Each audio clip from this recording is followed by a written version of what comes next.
the camera. Good morning, good afternoon, everybody. Rather than run into breakout rooms, I would love to hear from our school sites that have had their town hall meetings. So that was Crest, Naranka, Fuerte, Bostonia, Blossom Valley, and today it looks like Meridian and Chase had their meetings. Would love to hear from the parent leaders and principals on, tips for the rest of us that are still have our meetings in the future on what worked well, what didn't work well, what should we think about in terms of managing communication, because I'm sure some of you had a large group of parents, if that's okay. Tamara, are you on?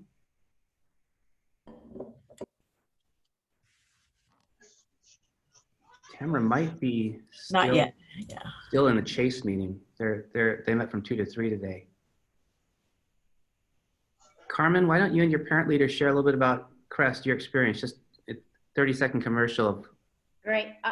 We had like a 36% turnout. It went really well.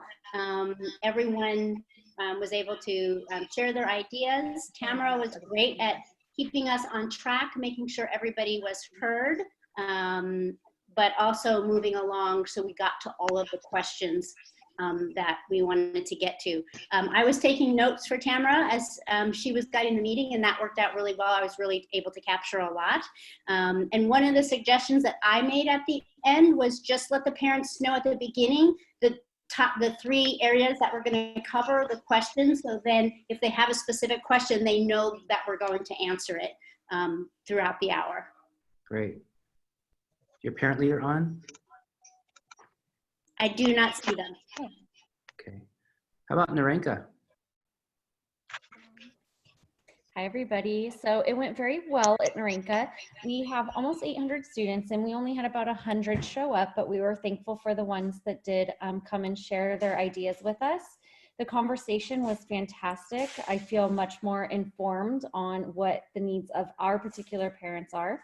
It was a little tricky at first. Tamara was struggling a little bit, as well as I, to get parents into the groups that they needed to in their breakout groups. We had Farsi, Arabic, Spanish and English all represented, and we even had a Pashto. So we did have a challenge with language a little bit, but we figured it out. We got them into break rooms, and it was just a really great, I think that parents felt relieved to be able to share how they were feeling and what their needs were for us. And I definitely feel much more informed in us leading Naranka to what our parents need.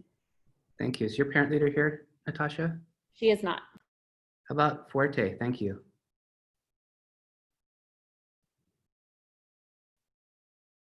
There we go. Hi. Hi. It was good. Gosh, you guys had a lot of people at yours. I think we had about 50, I want to say, parents. I don't know the number. It was a mixture of good. The breakout rooms were great. I get frustrated with parents who don't show a lot of grace, which is, it's all about the grace right now. There was a lot of, we'd send them tomorrow if we could. There was a lot of this is not sustainable. We can't do this. We've got to work. I can't be my parents, childcare. And, there was a lot of that, which is understandable. Everybody's voice wants to be heard, and that should be heard. And so, but there were, we got through the questions, and, we're meeting as a PTA on the 26th and, opening up. And I think a lot more parents will start attending the PTA meetings now, Yeah. Whereas they didn't do that before. So much more discussion to be talked about, but overall very pleased. Went very well. I think everybody who wanted to say things, they were able to do that. So That's great. That's a good start. Thank you. Bostonia?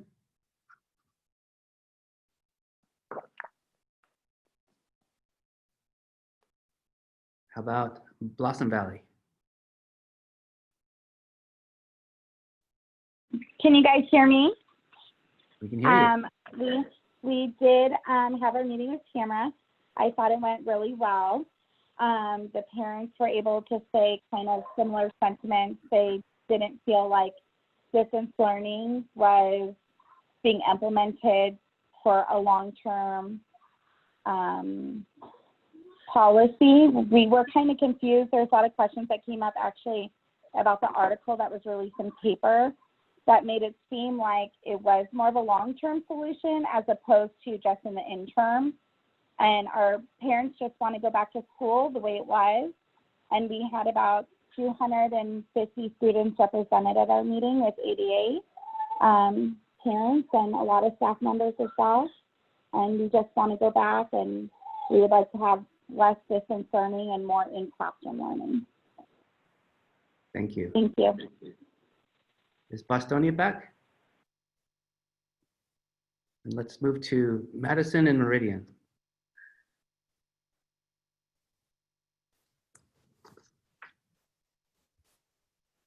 Madison, Meridian going once.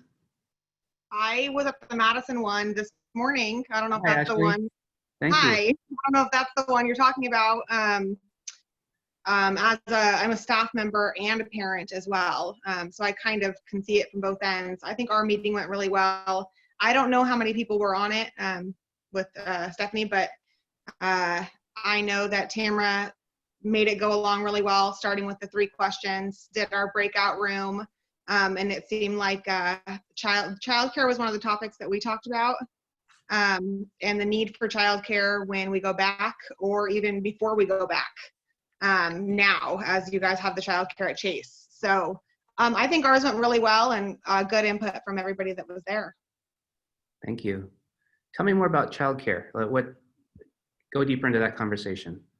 So the question was about childcare, or what the school is going to look like when we go back to school, and what our input was on how we think we should go back to school. And my input was, however, the district finds that it's safe for the parents, the children, and the staff members to go back.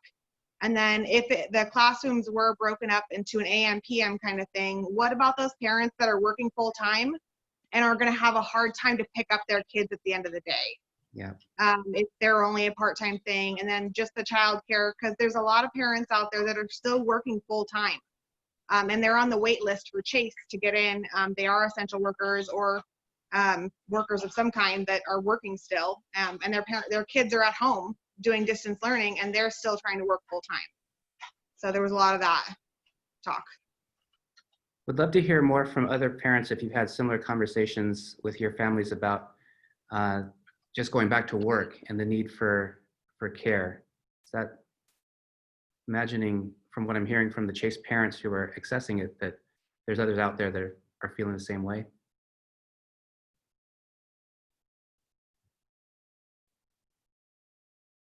Just unmute yourself and jump in if you're.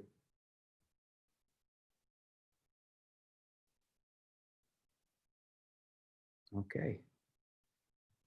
Is there a representative from Meridian? Thank you, Ashley.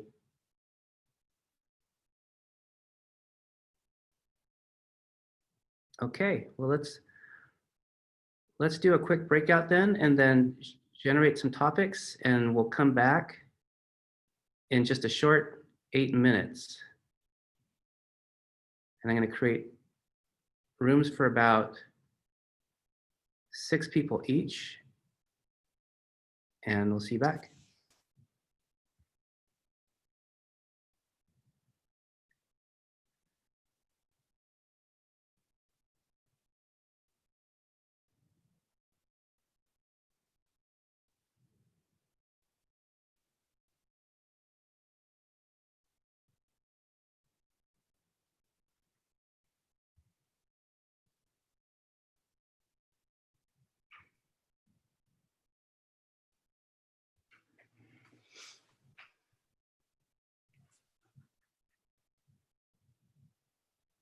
Hey, Tamara, how's it going? Hi, it's going great. I just got back from Meridian. Yeah, Well, virtually, I just got back from Meridian. we had the different schools share, their experience, and also Okay. give Sorry I missed that. some advice on, for the rest of us that haven't had our meetings yet. That was awesome, Tamara. Great job. Thank you. What was their advice, David? No really advice. They all had positive things to say. Okay, They said they all felt heard. good.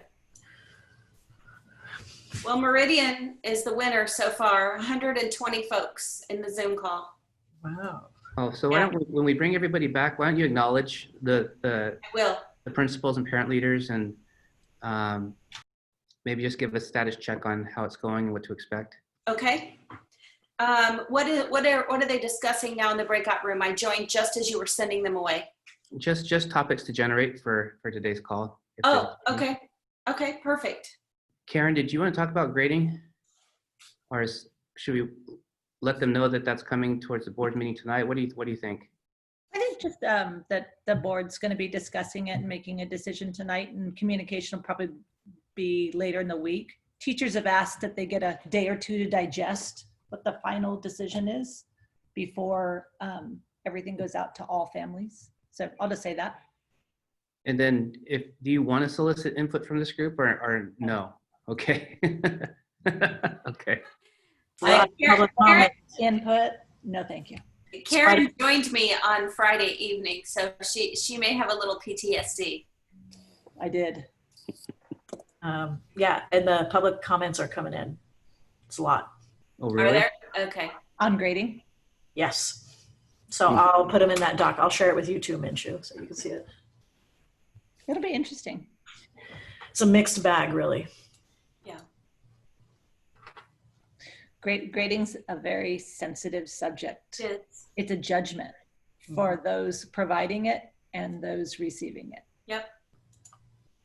Be nice just to get rid of it completely. I think we will after a time. I mean, if we had effective feedback measures that, and portfolios that we could see exactly where a kid is and how that compares to competencies. I mean, it's certainly attainable, but we also have to shift the culture from, well, it was good enough for me. Why isn't it good enough for my kid? Mm-hmm. But we'll get there. It needs to take time, and the feedback needs to be effective and specific. And I think that we will get there. I think you'll have fewer parents concerned about grades once they have a really clear picture and teachers have the right tool to say, this is how they demonstrate learning towards a standard. Yep. Well, and if that tool's also the kid saying, this is what I can do. I mean, who could argue with that? We don't need to put a letter on that. We say, okay, that's the kids self-actualized. They know exactly what they're capable of doing and able to articulate it. I mean, I would dream of that report card for my child. Mm-hmm. I try to get that out of them, but they say, shut up, Dad, you're not my teacher. I think that if that was the case, if we were going to look at changing grading, which maybe not 2 big changes in 1 year, 15 big changes in 1 year, but we could go back and host these types of parent meetings again to fully explain what's happening and what the shift is. And I mean, I agree with Ryan. Once they understand it, I think that they would actually accept it, and it would make more sense to them. Well, and we're starting to see more and more colleges that are shifting, Yep. and Grades are so subjective in elementary school, Yeah. unfortunately. yeah, so we just kind of have to lead up for secondary education. But there are some institutions that are starting to change their methods and get rid of SAT and ACT requirements Yeah. and focus on the whole child. All Right, I bring everybody back.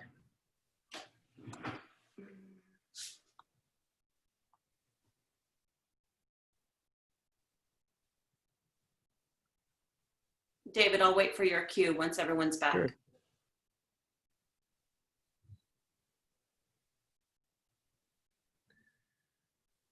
All right. Tamara, we had 138 on that call. On our call? Yes. Oh my goodness. I didn't realize there were so many. I didn't either. That's probably why it was a little wild. Which one was that?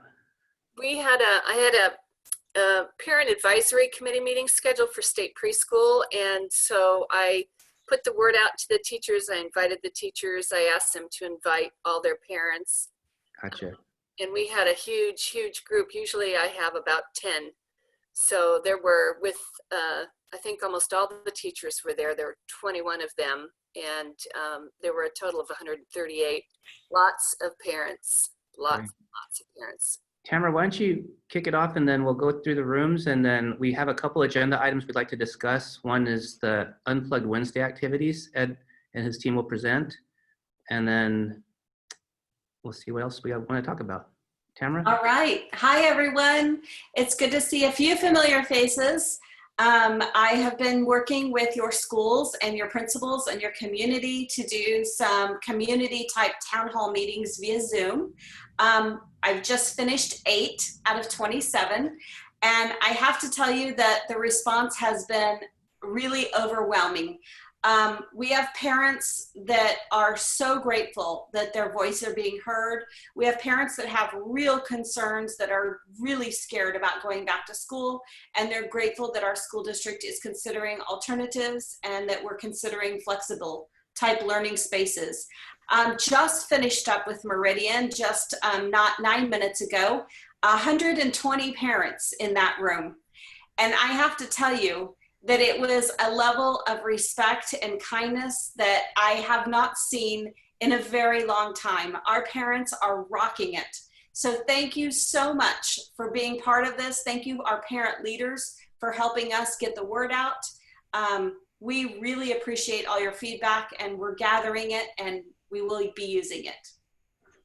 Great, thank you, Tamara. Naomi, as you take notes from the rooms, would you please identify maybe some common themes for topics of conversation for us? Great. Breakout one was Angie, Christina, Jemima, Joe, Mike Serban, and Taryn. Someone from room 1? Oh, and I'm going to ask Jamia to jump in here too, because she got cut off in the middle of her comment. But the overall feedback from the group was that it was just a kind of an overwhelming concern regarding getting back to work and childcare, and the reality that some parents felt that the curriculum was a time filler versus a real curriculum. They didn't see it as something that was as meaningful as it could be. There was talk of hybrid situations. They're worried about the length of time, and then just struggling in general with this, parents needing to get back to work. And then Jamia, is it Jamia? Can you share just your comment, because we got cut off right in the middle of it? You're on mute. Oh. Okay, I'm unmuted. I talked to some parents, and one of them, I'll just read you what she wrote me. She said, there are many families with elementary and middle school children, and she hopes that the district will be thoughtful regarding working parents that cannot afford daycare if the school decides to go half time at school and the other at home. She works for the school district and would like to know if the district would be providing free childcare while their child is possibly off from school and they are at the school site working to fulfill their duties, and what that might look like. Thank you. Thank you. We will talk about that. And 2 is Carmen, Catherine, Julie, Karen, Sapper, Melanie, and mostly staff. Yes, we were 100% staff, but we did do kind of a recap of our meetings, and we also had parents wanting to go back to school and have it be the way it was. We had parents who were happy with distance learning, wanted more problem-based projects for their kids, and we had parents who were willing to do a little bit of both on-site and distance learning. And the biggest concern was childcare for those families that need 6 a.m. to 6 p.m. care. And a few of us also brought that problem to our staff and just had the conversation of, you know, how do you kind of solve this issue when everybody has different needs? Can we create scenarios to accommodate everyone? And just putting in all and having all of the thought processes there to make sure we don't miss any voices and miss any possibilities that families may need us to accommodate. Thank you. Breakout 3 is Ed, Joan, Kate, Michelle, Sherry, and Stephanie. Well, actually, I'll go ahead because I was really listening. And it was really interesting because we had parents, we had Ed and myself, and Stephanie was with us. So the parents were stating that the students really want to go back to school, that the schedule is very scary for parents, not really knowing what is going to happen. There needs to be a regular set schedule because it's going to be really difficult. Like we were hearing, if you have an elementary school and you have a middle school, what's the schedule going to be like? Mhm. But they embrace change. They're willing to work. But what about transportation? For example, if someone lives near Emerald, but their child goes to Hillsdale, can they ride their bike to Emerald and get bused to Hillsdale? And they would be willing to pay. And then they're really also questioning the extended day program. Okay, What, thank you. you know, what it'll look like. Can you expand on that, Joan, the extended day part? Well, basically with the extended day program, how it will affect, will it start at 6 a.m. and go to 6 p.m.? I see. Again, with the issue of an A and B schedule where the kids then be able to stay there for the extended day, will they have to be picked up?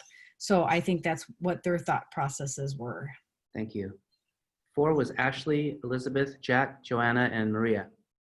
I can go for that group. So mine's really similar to what everybody else was saying. Daycare, that people want that. They want to be able to drop their kids off for 8 to 10 hours and be able to go to work, but they want flexibility on when they need to do that.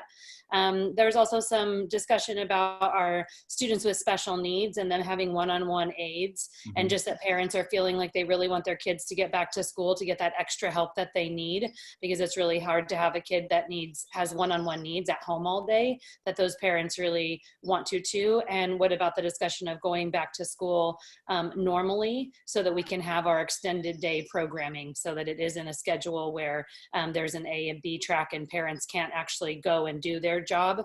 Right. So that the parents were really hoping for and more of an 8 to 10 hours of care available for the folks that need it. Yeah, thank you. Room 5, Christine, Chris, Iman, and Nikki.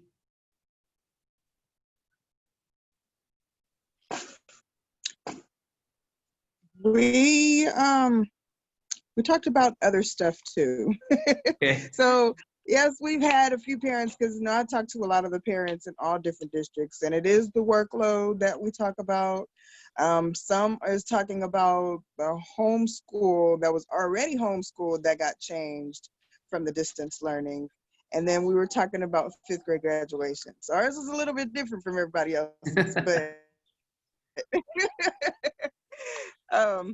yeah, it just would be interesting what everybody else says, because everybody is saying the same thing. It's great to see you, Nikki.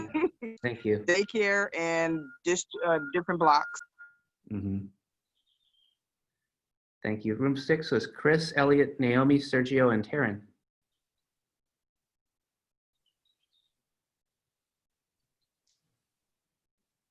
Okay.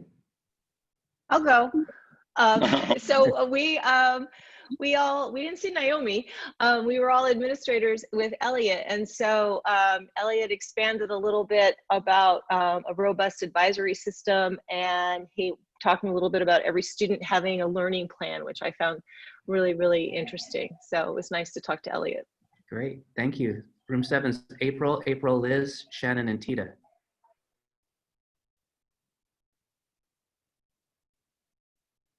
I'll go for room 7. So we had a great discussion about the playlists, and we talked mostly with the parents, how their students are moving quickly through the playlist. They've got the patterns down for the playlist. They would like some more rigor in the playlist, and they'd like some more meat to what the kids are getting offered, and kind of having some discussion across, is it a different grade level?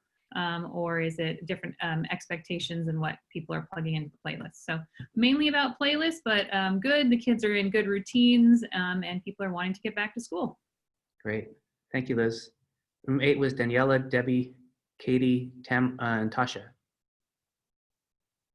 All right, so I will represent our room. It was no parents except myself, who is a parent of 2 Bostonian language children. So a few things that we discussed were just based on kind of what I heard from Narinka parents, and it was a lot about personalization.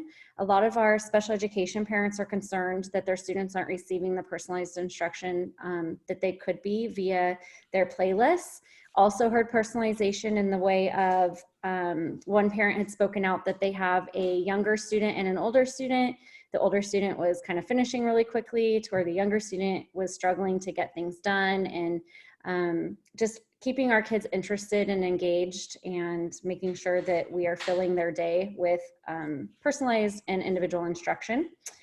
We also heard a lot about safety and concerns around keeping our children safe in classrooms and wearing masks and things like that. Then myself as a dual language parent, I am concerned, as well as others, around the immersion aspect and having my students not being immersed every day in the language, only during Zoom, and how that will play out via digital learning in the future. Great. And then room 9 is Brett, Chrissy, Dorian, Carla, and Leslie. I can jump in for room 9. We had a great group in room 9, lots of parents, so that was awesome. Lots of friends from Flying Hills and Bostonia, or excuse me, Blossom Valley. We got a compliment. They said that Cajon Valley's been really organized with getting out distance learning, so they appreciated that in comparison with a couple of other districts. There were a couple concerns around kiddos that are on IEPs. So we talked about that a little bit. And then overall, they thought that distance learning was working well. And then we also had some comments about the local surveys that are coming out. And we also talked about how that's another opportunity to get their feedback. So it went great. Great. Thank you. Naomi, do you have themes that you collected? Childcare, childcare, childcare. Thank you. Okay, well, let's start with a couple announcements. So the state superintendent, Tony Thurmond, announced just a few days ago that they are not going to pick a date and force schools to start, that California will have local control and that individual districts, based on their county and county health guidelines, will be able to open at the speed of readiness. So in my opinion, that's a good thing. We're much more prepared than other districts in terms of being able to serve students both digitally and in person. We're doing both. We're the only school district in California that's providing free childcare for essential workers. The governor released his May revision of the budget, which shows a 12% across the board cut. I think $42 billion or $48 billion in cuts to K-12, which are just unsustainable. If we go off the May budget, we would have to start laying off people, increasing class size, talking about salary reductions with all employees. It's a doom and gloom budget. It's very obvious that he's posturing so that the federal government will pass the HEROES Act. That's the latest stimulus bill floating in Congress. And the House just narrowly passed it. The Senate's not going to pass that bill. They're saying that we're going to wait till June, which means that school districts really we're in an unknown right now. And so it's hard to plan without a budget. That said, I do think that either the federal government will come through, or that if for some reason it were to not, that California, as we are the 5th largest economy in the world, we could do some of the borrowing that the federal government has done to stave off this economic downturn.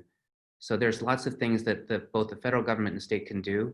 And so we're not looking to make really rash decisions now, but we have to plan conservatively in terms of right now a 10% reduction to our general fund budget, and that's a lot. In our with our board, we discussed the success of our childcare program and also the need to increase it as families go back to work. And so there's a lot of gray area written into governor's plan, which I think gives us flexibility to expand. So this week, principals started touring Chase with staff to learn from the safety procedures and how we can safely bring kids back to school. The video that you saw on our childcare program, that was staged. We shot that before we actually opened so that we could have a training video for staff and for students on what to expect. It's much different when you see real children acting authentically and engaging with their peers and their teachers there. And it's actually much more enjoyable that you see authentic laughter and fun. One of the things we learned recently from California Public Health is that once the kids come on campus, they are not required to wear masks because the childcare is considered private, meaning not public facing. And one of the things we had to do with that is limit the number of people on campus. So kids are escorted onto campus. Parents are not walking them onto the site. And that might be something we have to do depending on the guidelines that have yet to come out for school. Right now, the only guidelines we have are for childcare. But we do see an opportunity for our principals, and for principals, if you've had a chance to go today and want to share what you're thinking about in terms of expanding childcare to your own sites, that would be the next step. Any principals have a chance to go? I went today. Oh, can you hear me? Sure. Okay, I went today, and first of all, I think, David, the whole idea is brilliant. Really getting marketing out there, getting out there that we're already taking a step forward in providing a process to bring kiddos on site, and doing it in a way that has all of our boxes checked. I think that already gives us like a foot forward in continuing on doing what we're doing and expanding a hybrid model. I thought it was very well organized. There's signage everywhere. Only a certain amount of people allowed in a room. Like, we couldn't even go into a room to observe. We had to observe from the outside. The breakers had to observe from the outside. It's all sanitized every hour. Very careful about which restrooms to use because there's hours that they need to sanitize them. Just very, very, very controlled. Some kiddos were very happy. Other kiddos were still kind of, a little bit nervous, but going in and everybody felt really welcome. It was very customer service oriented. From the minute that you drove up, there was somebody greeting you there. Everything, they were guided step by step from the minute that they reached the school and to the minute that they got to their classroom and did their activities. I was very impressed overall with the whole thing, and it was really nice to see. I recommend everybody go and check it out. Thank you, Sergio. Ed, you want to share your comment about the general, then the site-specific idea in terms of safety plans coming forward? Well, I think it's a unique opportunity for our site administrators, David, if this is what you're referring to, obviously to share a custom plan for each of the sites in order to encourage kind of an understanding that each site will be different and unique, and that each site has a plan so that parents can start getting a sense for what it's going to feel like at their own site. Obviously not just one general plan, because each site is unique and special. And I think that's really what it's going to take to get a lot of folks to be really careful with, comfortable with coming back on site. Yeah, thank you, Ed. Yeah, our plan for the reopening of school is to start with summer, because summer gives us an opportunity to, depending on the governor's orders and guidelines, to continue to expand our childcare program so that we can train students how to walk about the campus, what the changes to campus are, what social distance looks like in passing and on the playground. These are not things that we want to do on the first day of school. Kids need to know what to do before school starts. So summer, bringing families on, and especially with kindergarten, giving them a chance to meet and see their teacher and make a connection. We plan to utilize the summer to allow some of our staff to earn extra income that don't typically work during the summer, but also to provide as much access to socialization and care for our parents. The interesting question, like some Blossom Valley, yes, you quoted me saying that if we're planning return to normal, then that's planning, that's a plan to fail. Not to say that school is going to look radically different for everybody, but right now, you don't have a choice. If we look back 2 months ago, the only game in town was 8-3, and there was no option. That was it. And it was the best option, I think, when you look at the other 42 school districts, but there was no choice. And so a good analogy is the way we watch television and consume media. Some of you watch the news live because that's what you prefer.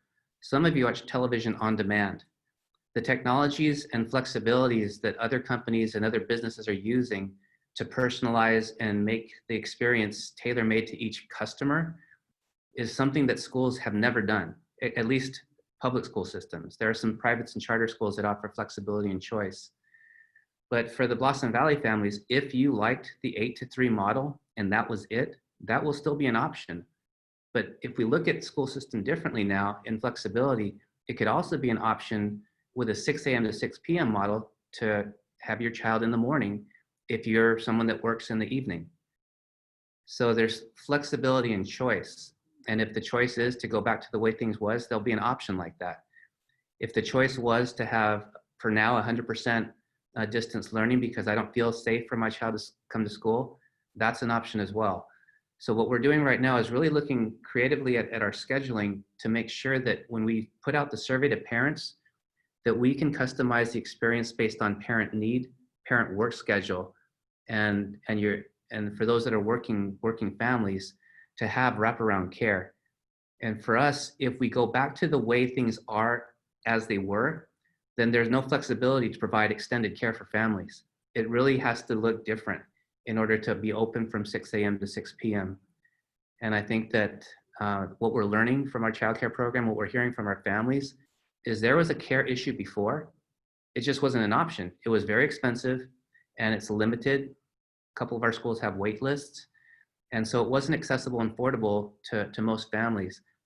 And for families that can afford childcare and are paying for our extended day, wouldn't it be great if you could use that money for something else and put it towards something else? And care was something the school provided.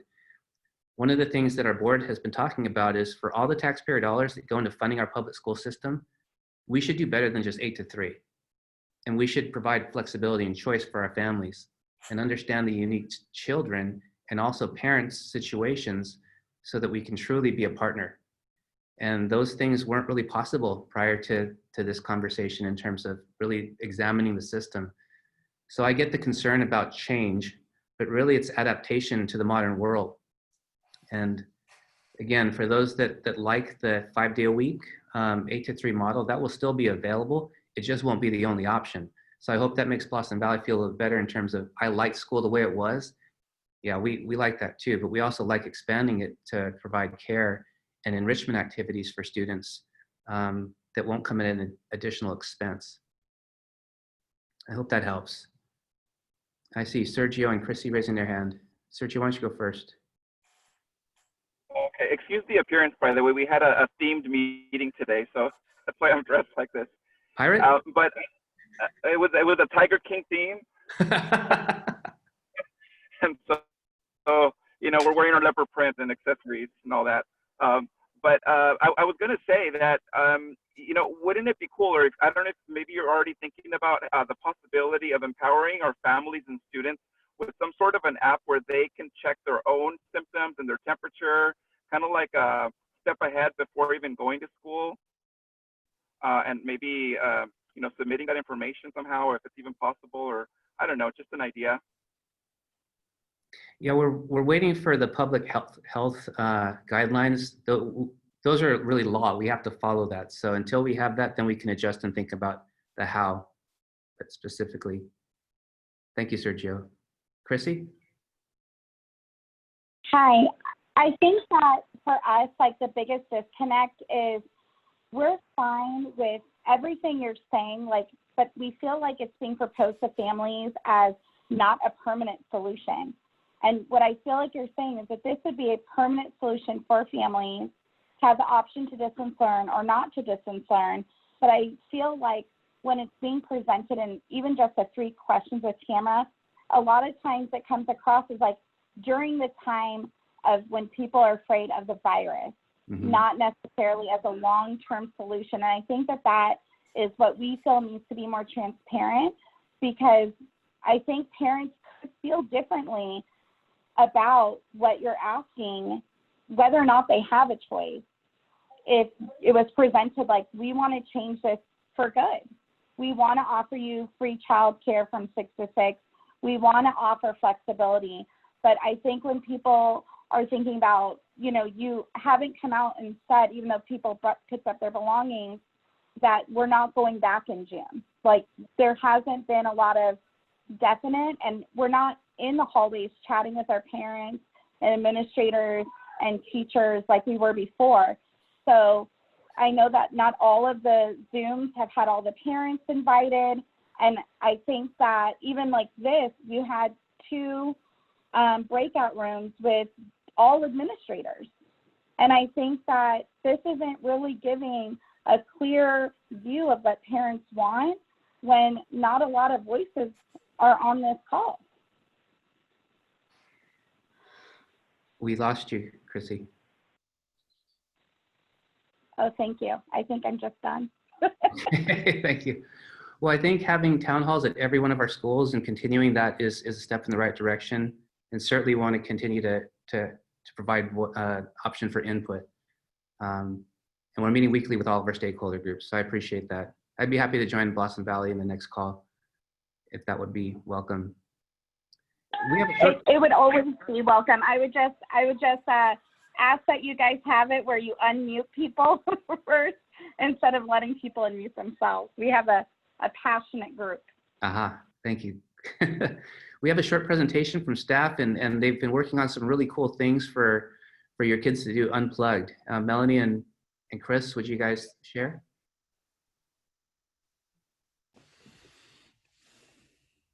All right, David, I think I was just going to give you a brief intro on the staff, what the staff's been up to, and certainly everyone's probably about done with the Zoom chats, although they serve a very useful purpose. We have heard the desire from families to have some hands-on activities, and certainly have a wonderful and beautiful e-playlist with our Unplugged Wednesdays.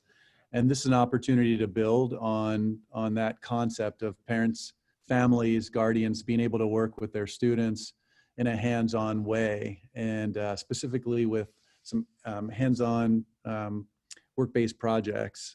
And a beautiful opportunity. Actually, the Tiger Woods Foundation has put out some very nice resources, some project-based resources, and the team really saw an opportunity to up-level on those resources and make connections into the world of work, and bring these resources together in a way that we could make them accessible to families and parents. So Karen Sapper, the Ed Services team, has done incredible work, and Melanie can share a little bit more about those resources.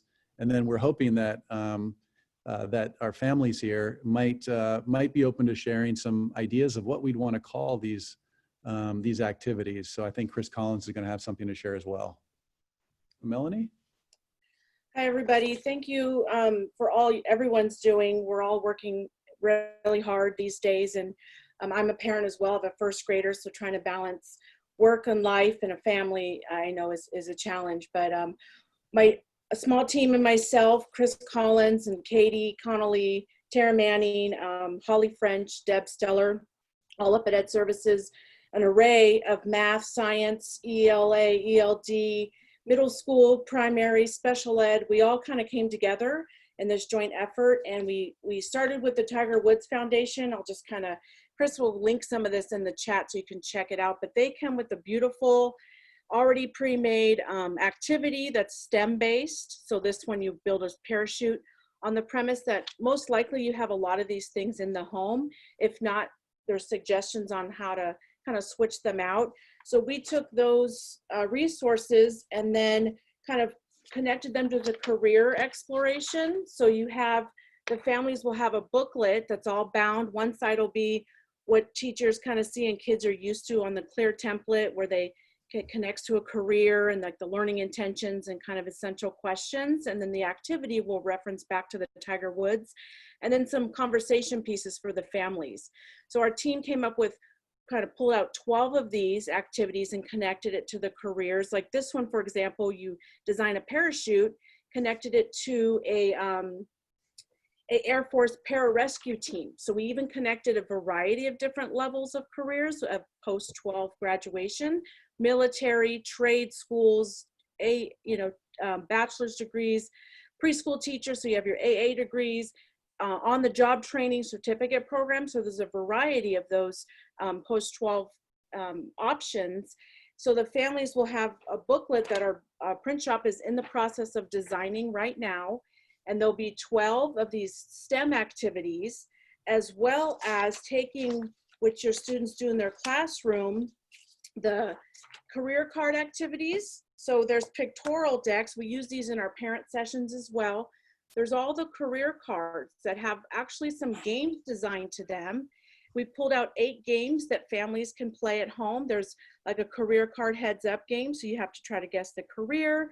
There's charades that you can use these cards with, Pictionary, antonyms, synonyms, a lot of different games, since we're all kind of pulling out our board games these days, but they're going to be connected to career exploration cards, which would come in a little packet, as well as our SIVJ cards, which are strengths, interests, values, and job readiness cards that are good conversation pieces for that teachers use, counselors use, administrators have even used these as well to kind of rethink the way we talk to students when they land themselves in the office for typically not the best reasons, but let's spin the conversation. So these are really good conversation pieces as well. So our print shop's going to come up with a bound book that you can have both of these options on there, as well as they're going to go to principals to look at and decide on the price point. There'll be like kind of the standard package of just the main Tiger Woods connection pieces, as well as adding on the other pieces to having the career cards and more pieces. It just depends on what you have for your family. So there'll be 20 activities that can finish out the school year and then take them into summer. And it's all unplugged for you to do without the computers. We did add a QR code just if they can scan it. If they're really interested in something, it'll take them to additional resources. So this takes you to the careers in the military link, and then others take you to the Career One Stop, which is supported by the U.S. Department of Ed, that has ONET connections and all that kind of things that the teachers and students are used to. And then we also have a little code for feedback for families, just so we know how it's going, what we can do to make it better, improve, or how we can change on our end. So these will be out to principals to view, to kind of look at the prototype next week, and then decide how you can push that out for your school. So that's kind of what we've been working on this week, to kind of take that unplugged piece out of the families, because I know too, with the daughter and myself, we're in this office all day long, so it's nice to disconnect and but still have some resources for families to do throughout the summer. And we wanted to come here today. We were invited here today by David because we were kind of going back and forth with what to call all of this stuff, as far as unplugged, plugged in, whatever we want. So we would like your feedback, and this is the best group. You guys have been getting together. There's just a quick little link in there to give a little feedback on a quick vote to decide what we want to call that. So it's in the chat there. And then Chris also linked some of these activities on there that we made, the parachute one, just so you can get a better view of what they'll look like. And like I said, there'll be 20 activities for your families to all participate. And you as well, if you have young kids.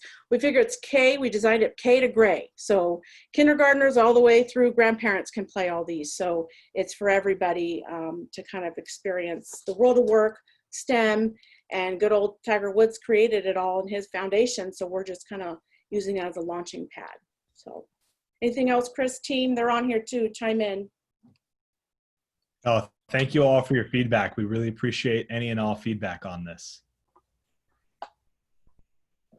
So thank you for your time. Thanks, Melanie. Comments, questions for Ed Services and our facilitators? I think I can just say, I want to thank everybody for just working so hard. From what I understand, it seems like other districts are probably not engaging with their communities as much. Tamara is doing a fabulous job at really just keeping a pulse of what's happening in the district with our parents, and she continues to reach out. So thank you to my colleague Tamara Otero for doing that. And also that I think that our district should be just recognized for the fact that we're not allowing the situation that the world is going through to hold us back or wait on decisions that come from the state, the government, and whatnot. But we're able to actually take this time, focus in, and see how we can use this to our benefit. So as a board member, I just want to say thank you to everyone. I'm certainly not as engaged as Tamara, and I want you all to know that in respect to Tamara, she is really, she's really leading us as a board into the direction that we're in, and she's really helping to to couple that with what the district's vision is. So on that, I want to just invite anyone who might have time for the next hour to join our special board meeting that happens at 4. Thank you. Thank you, Joe. Yeah, I appreciate everyone joining each week. There should be lots of new information coming soon in terms of the governor's budget and school guidelines. They were supposed to be out this week, and I'm not sure when we'll receive them, but we will do all that we legally can in terms of serving your children. And our governing board gave us the authority to open up childcare at all of our schools, and that's going to be at the speed of safety. So the first thing that we need to do is establish a safety plan, which has where kids will come on campus, which direction they will walk, what the social distancing rules will be, what types of playground equipment and structures and things will be available. Those have to be very site specific, like Ed said, because every campus is different. And once we have that, then training and execution is next, training staff, but also training students. And so I can't emphasize more how important student behavior is in terms of our safe return. It's going to be 100% dependent upon our ability to follow the rules and to follow the social distancing guidelines as long as they're in place. If we can do that and have kids follow directions and be safe, then we can probably have a lot of children on campus safely at the same time, and also provide care for our families. That's our goal. And these input sessions are helping us to fine tune that plan. And so it's really important that for those that haven't had them yet, to get as many parents as possible. And also for those that already had, to make it regular that you're communicating with each other and staying in connection. So it's 3:55, and I think we have a meeting coming up. We have a room for a few more comments, questions, or sharing from anybody in the group. I have a quick question, David. Oh, sorry. It's okay. You can go on. Oh, thank you. I'll talk after you. I was talking to some families today, and they mentioned having questions about a summer school program. Does the district have any plans for that, or is it more just focusing for gearing up for the next school year? Right now, the governor's order is schools are closed, but schools can provide childcare.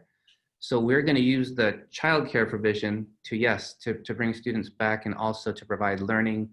We're going to have a summer reading challenge with a new technology and also some of our current offerings so that we can continue some of the programs during the summer. But right now, the governor's orders say that schools are closed and not allowed to serve education. If that changes, then we will pivot. Thank you for the question. If that changes, an idea, my mom is one of the healthcare essential people, and her office alternates alternates when they go in. So like half the staff work from home and half the staff work in the office.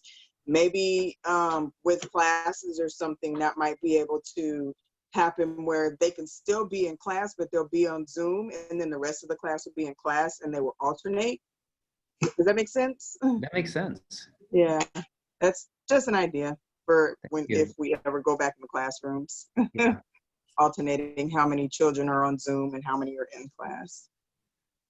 Nikki, for during the pandemic or after the pandemic as well? Whenever we can go back to school. I see. Okay, very good.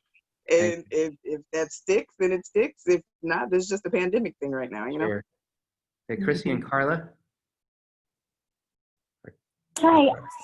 Oh, I'll let Chrissy go first. Can you hear me? Yes, we can hear you. Are you able to hear me? Okay. I had a question just about, I noticed that when you were asking if certain schools were here, that they didn't have parent representation.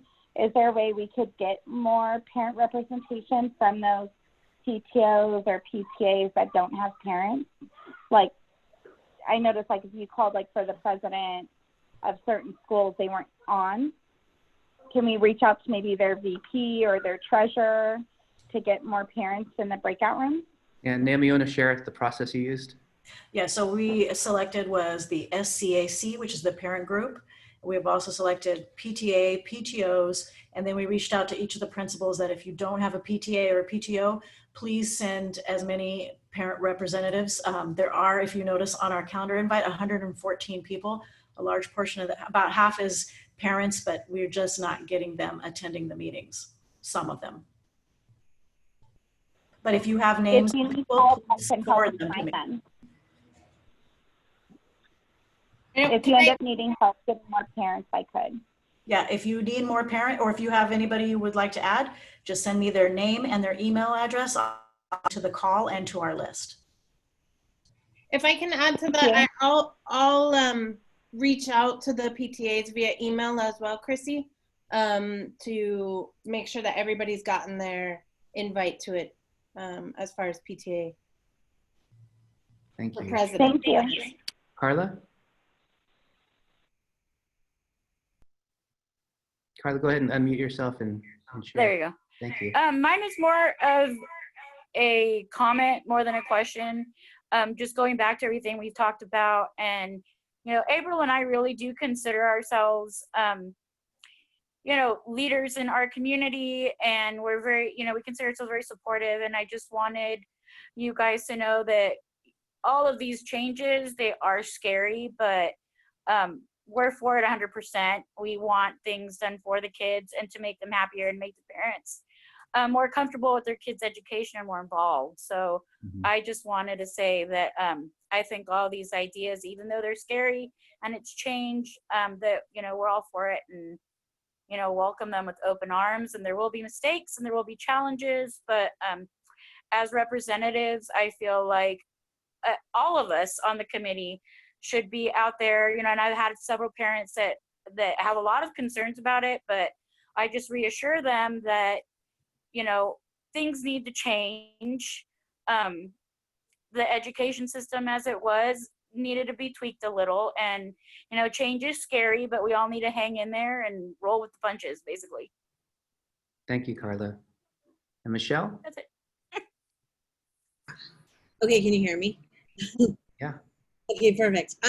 No, I think my concern is more, I mean, our school, I mean, I've heard, you kind of are hearing everything as far as like what we're going to do, but I mean, the reality is that on a daily basis, I mean, a lot of kids, parents, because they need the childcare, send their kids to school sick. So I just want to know that, I mean, my kids end up in ER for the common cold. So I don't even know what this is going to look like for my family, but I also know that there's that underlining concept of that they need this childcare so much that they're going to do whatever they can to get their kids in there. So I just wanted to kind of just bring it to your attention, just that there needs to be more in place for those kids, because I mean, school is supposed to be a safe place for everybody. Right. And I don't know. I mean, I just, you know, so I like the fact that you're coming up with ideas that are optional for like home learning, if like, until we feel that it's safe for the high-risk kids to go. But I also think that when it is time for them to go, that they are going to be, you know, there's going to be things in place.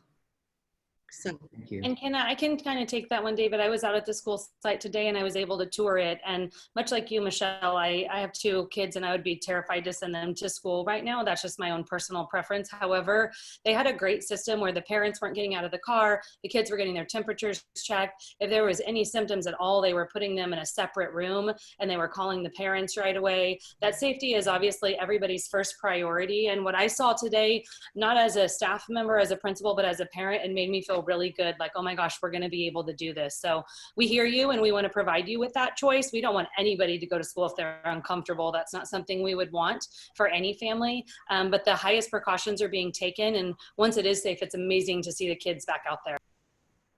thank you so much. Thank you, Joanna. Yeah, and before the pandemic, we were penalized for student absences. That's how we're funded, by when children come to school. That's a flawed model. We should not be penalizing kids for being sick and forcing them to come, you know, when they're not feeling well.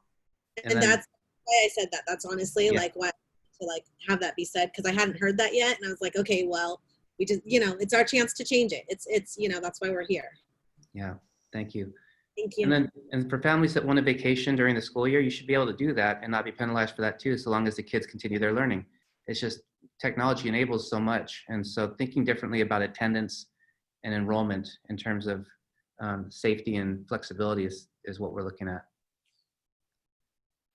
I know it's time to close, David, but I will say that I've heard parents, even today, say that until there is a vaccine that has been proven, they would never send their children back to school.